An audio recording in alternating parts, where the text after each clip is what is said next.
Kalau ente ingin barokah, tinggal di atas tanah Nusantara ini, ente harus mau jadi budak putra putri Nusantara. Bukti-bukti barokah dari zuriyah Ba'alwi. Semuanya merasakan barokahnya Sulam Safira. Kita merasakan sendiri barokahnya.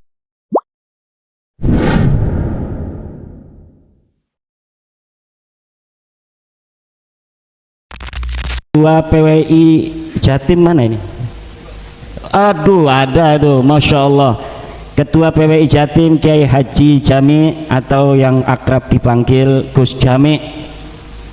Juga para ibu, baik yang kudung merah, kudung hijau, kudung putih, semuanya yang saya cintai.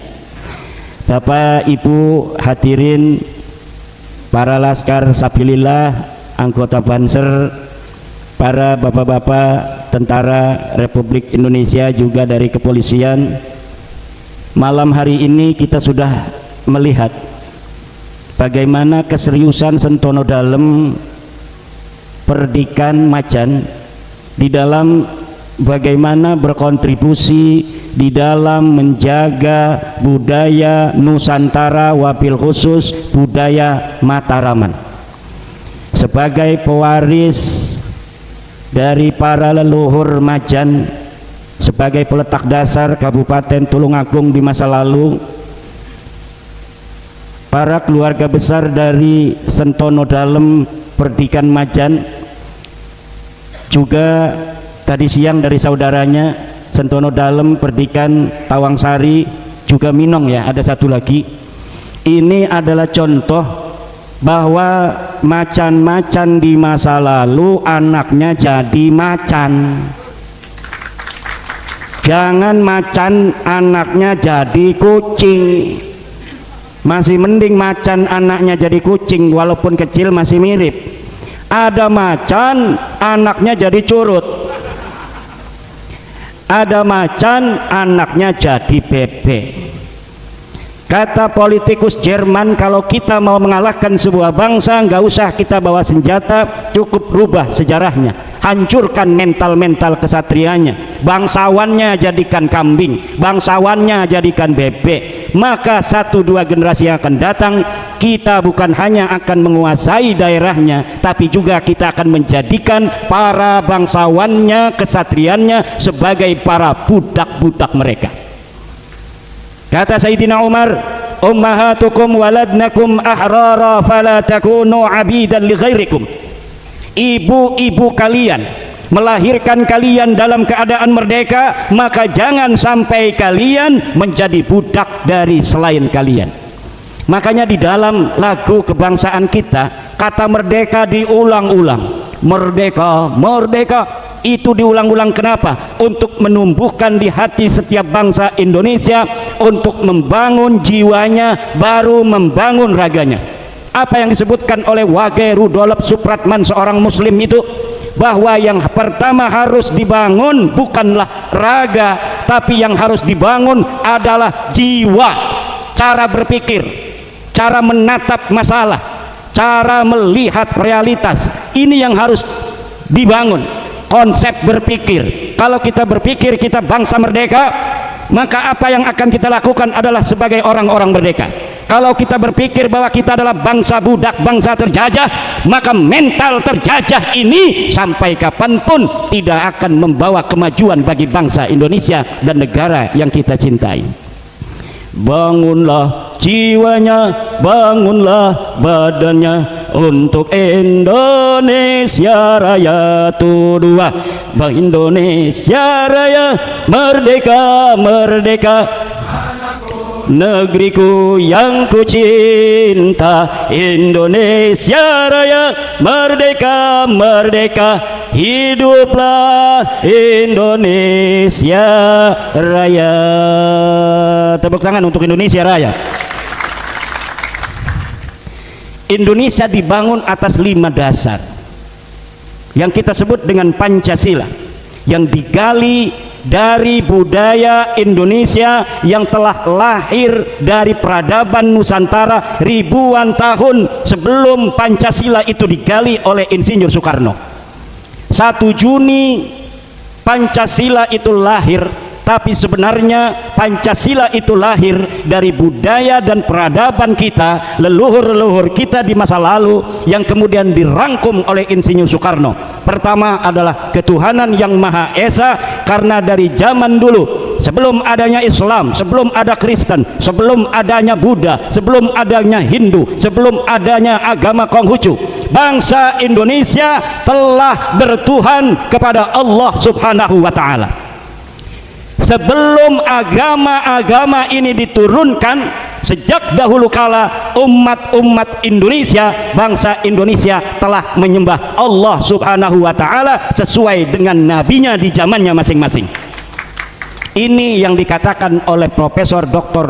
Agus Sunyoto, Ketua Les Bumi di PBNU yang telah meninggal dunia.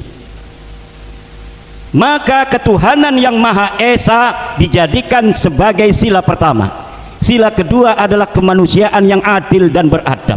Apa artinya kemanusiaan yang adil dan beradab?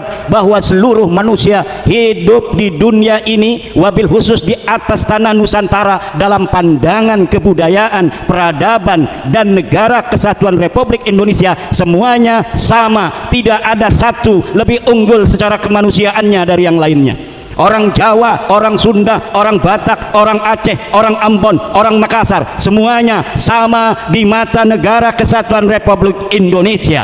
Semuanya dihormati dengan penghormatan yang sama, semuanya dimuliakan dengan kemuliaan yang sama, semuanya mempunyai hak yang sama, semuanya mempunyai kewajiban yang sama, semuanya mempunyai cita-cita yang bebas. Dia mau jadi apa, dia hidup di tanah Indonesia. Dia mau jadi DPR, silahkan, tidak dilihat yang suku Sunda nggak boleh jadi DPR, jadi kiai saja. Tidak, siapa saja yang hidup di tanah Indonesia bebas dia sesuai dengan prestasinya untuk menjadi apapun. Tidak ada di dalam undang-undang dasar kita, di dalam dasar negara kita, bahwa satu suku lebih tinggi dari suku lainnya di depan undang-undang dasar, di depan Pancasila. Semuanya sama, kemanusiaan yang adil dan beradab.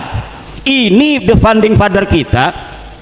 The founding father kita tahu ketika menyusun Pancasila itu, bahwa di antara bangsa Indonesia yang merdeka itu ada orang-orang bukan bangsa Indonesia, tapi bagi Indonesia ketika merdeka dia ada di tanah ini, walaupun dia pengungsi, walaupun dia imigran, dianggap sama oleh negara kesatuan Republik.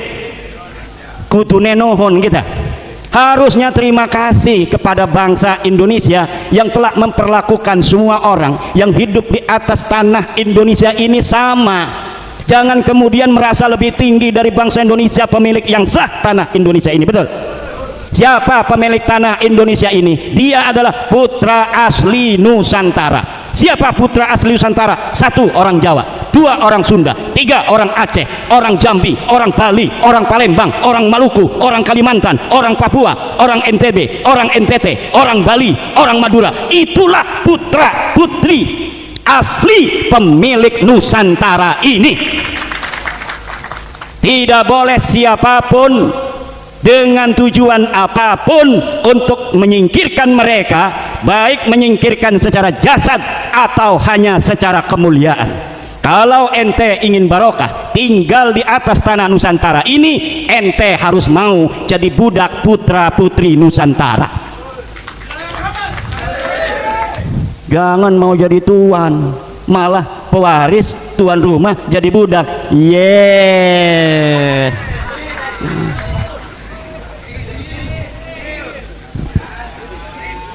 Unyil.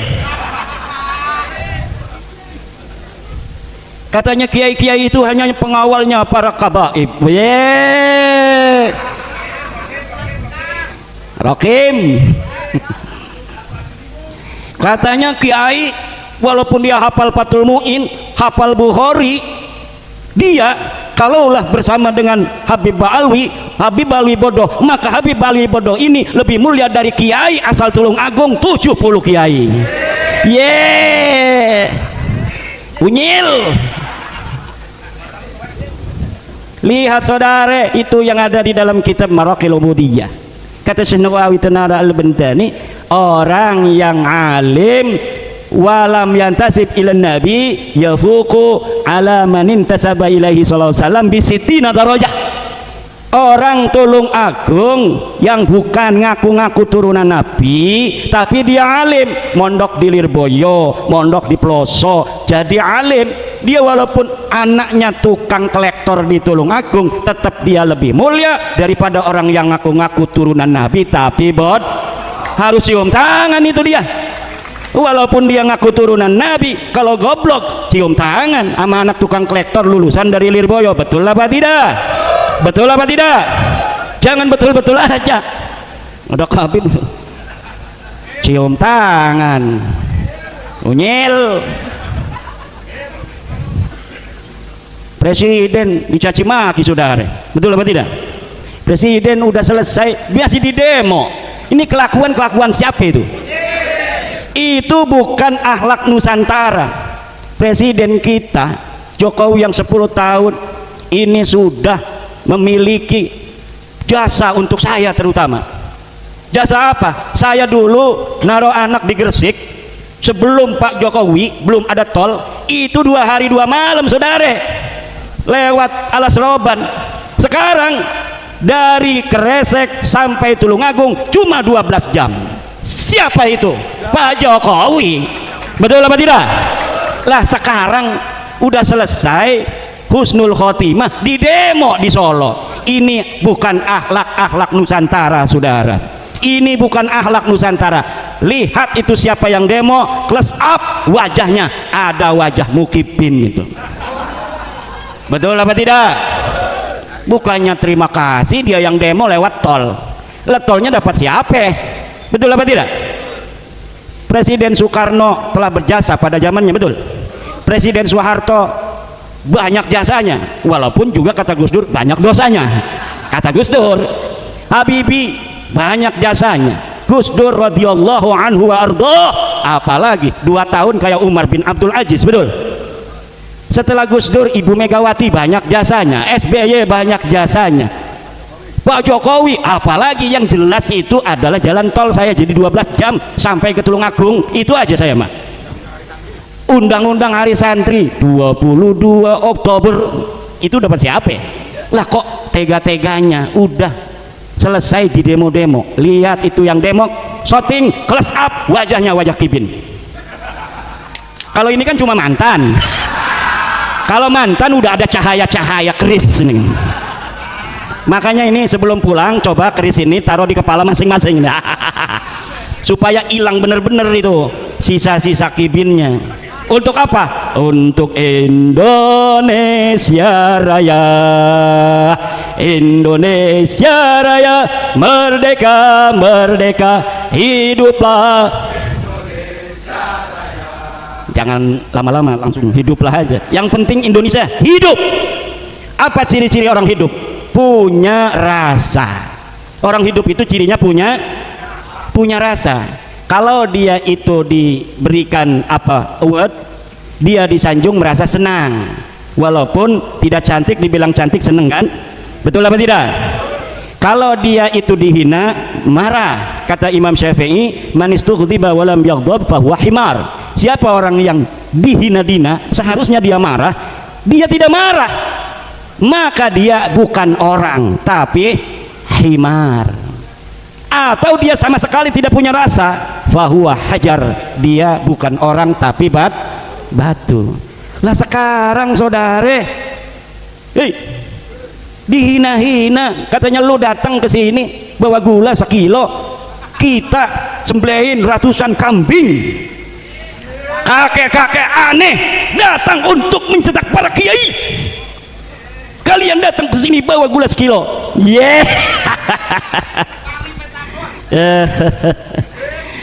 Lah ini kan aneh, nyetak kiai di mana, bos? Siapa sih kiai di sini yang dicetak bener-bener datang ke dia terus diajarin Jurmiyah, diajarin Mulhatul I'rab, diajarin Alfiyah sampai pinter baca kitab? Mana sih orangnya? Nggak ada, bos. Wah, ini katanya dulu ngajinya sama Kabib, bukan kiai dulu itu, walaupun ketemu sekali ijazahin selawat Allahumma sholli ala sayyidina Muhammad ajastu qabiltu. Nah, itu dia ngaku murid itu kiai zaman dulu. Hanya begitu doang ngajar-ngajarnya zaman dulunya.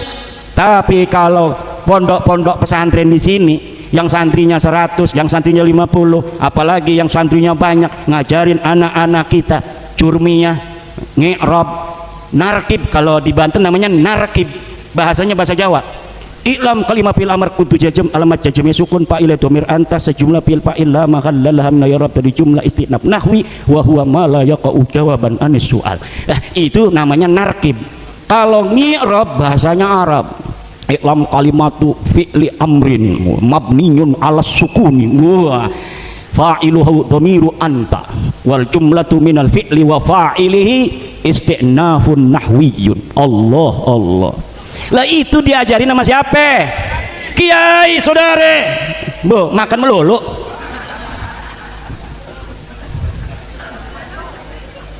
Gitu badan. Lah, pengajian di masjid ngamplopin kiai 50.000 itu kerasanya mahal amat. Kiai cepat kaya kalau begini. Betul apa tidak? Tapi kalau ngamplopin orang selawatan, yo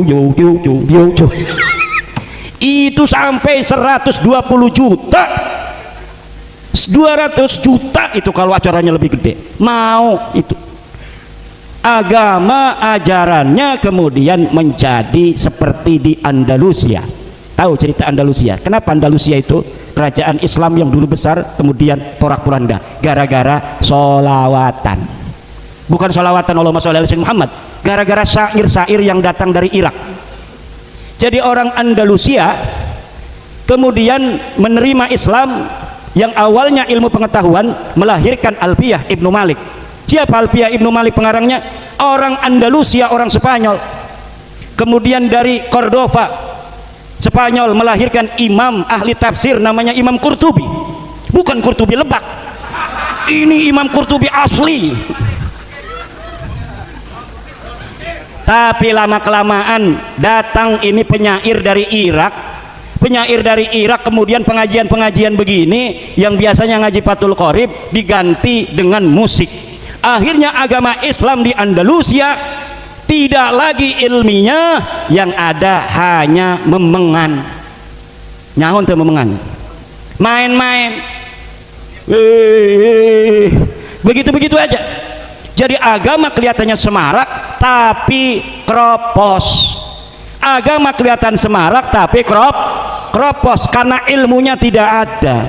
Acaranya habis Isya jam 5 sudah datang gegelar, rebutan tempat, nggak sholat maghrib. Betul apa tidak? Kemudian sampai malam giliran kiai mau ceramah, baru ceramah 10 menit, gus udah mau dilanjutin selawatan lagi. Lah jadinya nanti umat Islam jadi goblok. Kalau goblok gampang untuk dikalahkan dan ditundukkan musuh. Bu, bah ini jangan kesinggung tukang marawis. Kalau ini makan enggak. Ini ngomong marawis saya.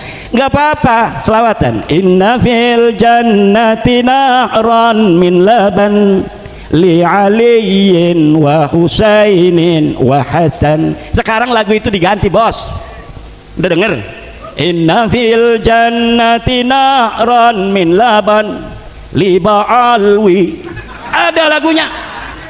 Saya lihat di YouTube. Astagfirullahaladzim. Ini kan karya orang, bos. Karya orang.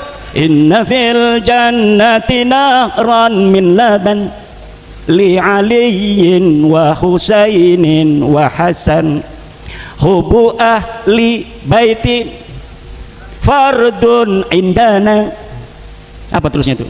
Sekarang diganti, bukan hubu ahli baitin fardun indana, bukan hubu ba'lawi fardun indana. Na'udzubillah. Ya Allah, silakan cari di YouTube, lagu itu sudah dirubah. Yughayyiruna al-kalima an mawadhi'ihi, merubah berbagai macam narasi, diksi, proposisi dari yang seharusnya. Limadza li syai'in ya'udu ilaihim, untuk sesuatu yang manfaatnya kembali hanya pada mereka. Pemalsuan lagu banyak. Untuk apa? Untuk mendoktrin bapak-bapak. Pak, kita harus menjaga. Makanya saya sangat senang dengan keluarga besar Sentono dari Majan, dari Tawangsari, Minong ya, Winong. Kalau dulu ada Jaka Sembung tuh Kinong ya, Kinong itu yang ikut Jaka Sembung dengan si buta itu, inget nggak filmnya? Kinong ya kan. Bukan, Kinong itu anak kecil itu kan. Oh berarti Kiai nonton film dulu waktu kecil kan, pulang-pulang digebukin nama abah tua. Bapak Ibu hadirin ma'asyiral muslimin rahimakumullah, ini sudah jam 11 ini Kiai Nawawi. Nah ini lupa, ini ada Kiai Nawawi dengan Kiai Zainal ini dari Klaten. Masya Allah, ini Kiai Nawawi di pondok pesantrennya yang besar itu sudah mengadakan acara dialog tentang sejarah bangsa Nusantara juga termasuk dengan nasab Ba'lawi yang ngaku cucu Nabi tidak terkonfirmasi, dan terkonfirmasi nasabnya palsu kepada Nabi besar Muhammad sallallahu alaihi wasallam. Ini sudah mengadakan, beliau ini para pengurus PJNU di Klaten, para pengasuh pesantren sudah mengadakan acara dialog bersama seluruh MWC di Klaten. Alhamdulillah, makanya di Klaten sudah kuat, kibin-kibinnya sudah mengering. Mudah-mudahan silaturahmi kita dengan ketua umum dari Perjuangan Wali Songo Indonesia akan ada manfaat untuk anak cucu kita ke depan. Kenapa? Kita bukan hanya mewariskan tanah dan air untuk anak cucu kita, tapi juga kita harus mewariskan kebanggaan mereka sebagai cucu daripada kita yang hidup hari ini. Kalau kita yang hidup di hari ini hanya mencium kaki-kaki orang yang tidak pantas dicium, bukan orang-orang yang mulia, maka anak-anak kita dengan semakin teknologi yang akan semakin maju di masa yang akan datang akan menganggap kita hanya para pecundang-pecundang saja.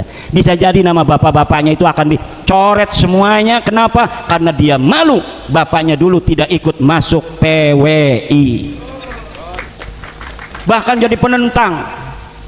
Nanti dulu apakah Utsman bin Yahya itu dicaci maki? Tidak bos, pada masanya biasa-biasa saja. Yang dicaci maki itu adalah para pejuang yang melawan Belanda itu di Banten 1888, yang dianggap pemberontak, yang dianggap pengacau keamanan. Utsman bin Yahya dan orang-orang kiai-kiai, ulama-ulama yang mendukung Utsman bin Yahya biasa-biasa saja, tenang-tenang saja. Tapi kemudian sejarah bicara lain. Orang yang hidup di hari ini menelusuri kakek-kakeknya, di mana kakek saya berada ketika itu. Apakah bersama Belanda? Apakah bersama para pejuang-pejuang yang menginginkan kemerdekaan bangsanya walaupun dihina dan dianggap pemberontak waktu itu? Ketika para pejuang Geger Cilegon 1888 mereka itu berjuang untuk memerdekakan bangsanya, mereka tidak pernah tahu kalau akan dilahirkan seorang Insinyur Soekarno pada tahun 1901. Tidak tahu. Mereka juga gelap, yang mereka tahu bahwa kami sedang dijajah, dan kami tahu bahwa kami tidak mempunyai kekuatan yang cukup, tapi kami tidak mau nanti anak cucu kami menganggap kami sebagai pecundang. Maka hanya beberapa ratus orang mereka berani melawan pasukan Belanda yang puluhan ribu orang, yang dengan itu sebagian mereka dibunuh. Bahkan Kiai Qasid itu, Kiai Wasid itu dipenggal kepalanya, dikuburnya dipisah-pisah. Sebagian lagi seperti Kiai dari Tenara, Kiai Arsad Tawil dibuang ke Manado. Di sana dia dibuang menyebarkan agama Islam di Manado. Siapa yang menyangka kemudian Indonesia akan merdeka 1945? Ketika mereka berjuang tidak ada. Yang mereka tahu, mereka ingin menunjukkan bahwa bangsa kami bukan semuanya cecurut, tapi ada macan-macan di sana. Dan hari ini macan-macan itu adalah mereka yang sudah masuk perjuangan Wali Songo Indonesia dari putra-putri Nahdlatul Ulama. Bukan hanya laki-laki, Bu. Yang ada di PWI itu ada pasukan-pasukan perempuan-perempuan. Dulu di Banten itu pasukan keraton Kaibon itu semuanya perempuan. Sri Kandi itu nggak boleh laki-laki. Kenapa? Sultannya pencemburu, nggak boleh ada prajurit laki-laki di keraton Kaibon yang punya keputrian itu. Harus semuanya pendekar wanita. Dan sekarang pun PWI ada PWI pendekar wanitanya. Maka jangan hanya bapak-bapak dan adik-adik serta kakak-kakak yang masuk PWI, istri-istrinya baik yang satu, yang dua, yang tiga masukin semua sama PWI. Kiai, nanti dulu Kiai, maaf, kalau yang satu nggak ada masalah, tapi kalau yang dua ikut semua nanti gulat ya. Iya juga ya, ya. Divisinya harus dipisah. Ini divisi apa, ini divisi apa, biar rapatnya nggak bareng. Setuju? Setuju apanya nih? Rapatnya apa istrinya dua itu? Mudah-mudahan ada manfaatnya. Terima kasih kepada panitia. Semangat PWI, insya Allah hidup kita barokah, insya Allah hidup kita manfaat, insya Allah Allah akan berikan rezeki yang banyak untuk kita semua. Saya sudah menulis sebuah buku dengan judul buku saku Habaib bukan keturunan Rasulullah. Silakan di-download dan itu boleh untuk perbanyak. Itu bahasanya saya bikin bahasa sederhana agar mudah dipahami. Kemudian saya juga membuat buku Ratib Al-Jailani. Ratib Al-Jailani itu bisa di-download juga, sudah saya serahkan kepada panitia, nanti bisa untuk diminta. Di dalamnya ada Ratib Syekh Abdul Qadir Al-Jailani, di dalamnya ada wiridan kekayaan yang cepat sekali duduk baca, insya Allah Allah akan memberikan kekayaan kepada siapa yang mengamalkannya. Itu namanya wiridan rizki untuk kita dari Syekh Abdul Qadir Al-Jailani. Yang ketiga adalah wiridan hijib nasar Sayyidi Syekh Abdul Qadir Al-Jailani untuk mengalahkan musuh dan membuat kita itu semakin berani dan bermanfaat bagi banyak orang, dan juga selamat bisa mengalahkan musuh-musuh kita. Ajaztukum hadal wirdan, ajaztukum Al-Fatihah. Alhamdulillahirabbil alamin. Akhirnya kita sudah bersama-sama menyaksikan, menyimak dan juga mendengarkan sebuah video, yang mana video ini pastinya ketika kita melihat, menyaksikan dan mendengarkan video ini dari awal sampai akhir, pasti kita ada di dua sisi, baik di pro, baik di kontra. Dan mungkin kita sudah tahu bahwasanya beliau itu Kiai Imad adalah salah satu pelopor yang menolak nasabah Alawi, salah satu pelopor yang meyakini seyakin-yakinnya bahwasanya nasabah Alawi bukanlah keturunan dari Rasulullah, atau para habaib khususnya yang berada di Indonesia itu bukanlah keturunan dari Rasulullah SAW. Jadi kalau kita menyaksikan video ini pasti kita pro terhadap Kiai Imad dan juga ada yang kontra terhadap Kiai Imad. Jadi untuk Anda di posisi manakah kalian? Apakah kalian termasuk yang pro terhadap Kiai Imad atau yang kontra terhadap Kiai Imad? Silakan tulis di kolom komentar. Ya, mungkin cukup sekian video kali ini. Mohon maaf apabila banyak sekali kekurangan dan kekhilafan, dan terima kasih yang sudah menonton video ini di channel Sugi Rasta Official. Dan untuk Anda yang baru bergabung di channel ini, jangan lupa dukung yaitu dengan jasa subscribe, di like, di komen, dan di share agar kalian tidak ketinggalan video-video terbaru dari channel ini. Dan akhirnya, wassalamualaikum warahmatullahi wabarakatuh.